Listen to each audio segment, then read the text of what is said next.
วัสดีค่ะแม่น้องค่ะตอนนี้เป็นตอนที่2ของ DIY ของเล่นแมวจากของเหลือใช้นะคะแต่ก่อนที่แม่น้องโลกิและโลแกนจะมาทำของเล่นกันต่อไปทวนดูตอนที่แล้วกันเล็กน้อยค่ะวัสดุที่เราใช้ก็จะมีซ่อมตะเกียบกรรไกรถุงพลาสติกและหนังยางเราเริ่มด้วยการตัดขอบถุงด้านบนออกทั้ง3สีแล้วพับเพื่อตัดให้เป็นผู้จนครบทั้ง3สีโดยเหลือขอบถุงไว้ด้วย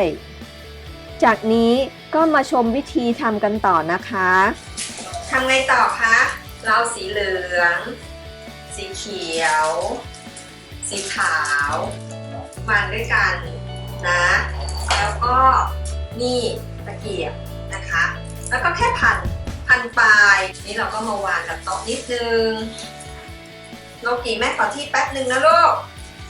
แป๊บเดียวเดี๋ยวได้ของเล่นแล้วเดี๋ยวเรามาเล่นกันดีกว่า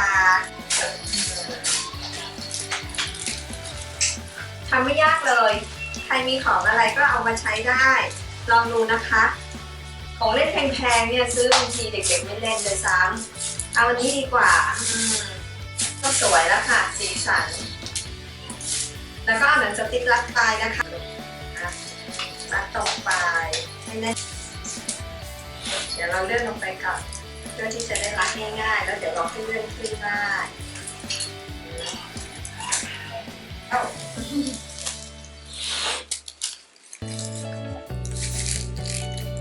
เรียบร้อยสวยมากสีก็สวยโอ้ยมาแล้ว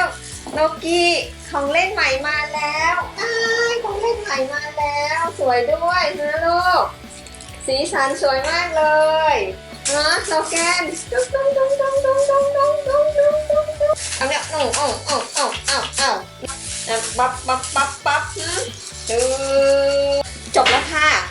เป็นอีกวิธีหนึ่งที่ลดโลกร้อนและช่วยประหยัดดูสิคะสวยมากเลยนะ3สีอันนี้นี่ไม่ต้องไปซื้อแพงๆนะคะนี่มี2อันเห็นไหมคะอันนี้ใช้ด้ามซ่อม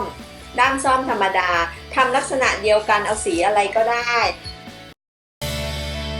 ตอนนี้เรามาดูหลากหลายมุมของหนุ่มโลกิและสาวโลแกนที่เขาเล่นของเล่นที่แม่ทำกันนะคะ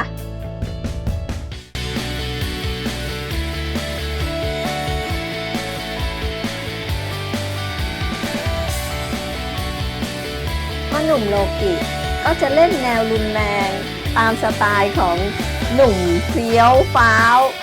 พลังเยอะสุดๆไปเลยโลกิเอ้ย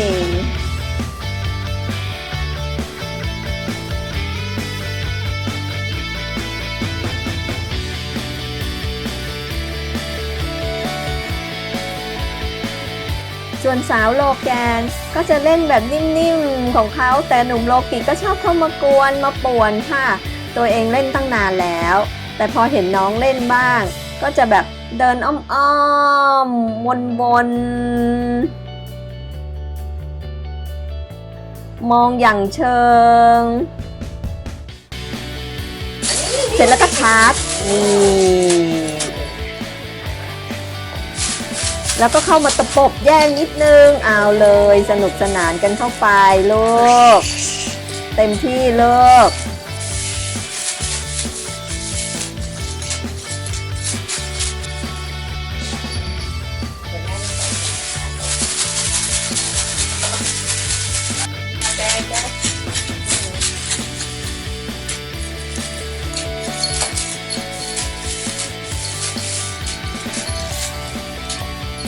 นะคะยังไงขอบคุณมากนะคะที่วันนี้มาชมกันถ้าใครมีไอเดียที่จะทำของเล่นแมวจากของเหลือใช้ที่บ้านยังไงก็คอมเมนต์มาแล้วก็กดติดตามกดไลค์กดแชร์เป็นกำลังใจให้แม่น้องด้วยนะคะให้กับหนุ่มโลกิและสาวโลแกนด้วยขอบคุณค่ะ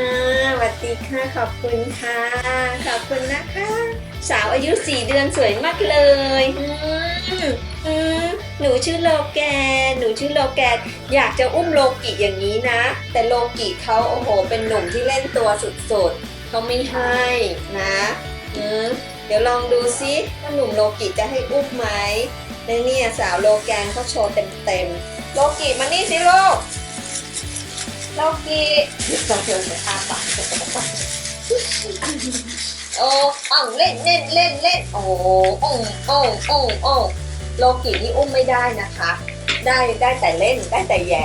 ได้แต่เข้ากล้องแหมยอมเข้ากล้องวันนี้ก็ดีมากแล้วอารมณ์ดีมากพบกันใหม่ในคลิปหน้านะคะขอบคุณค่ะ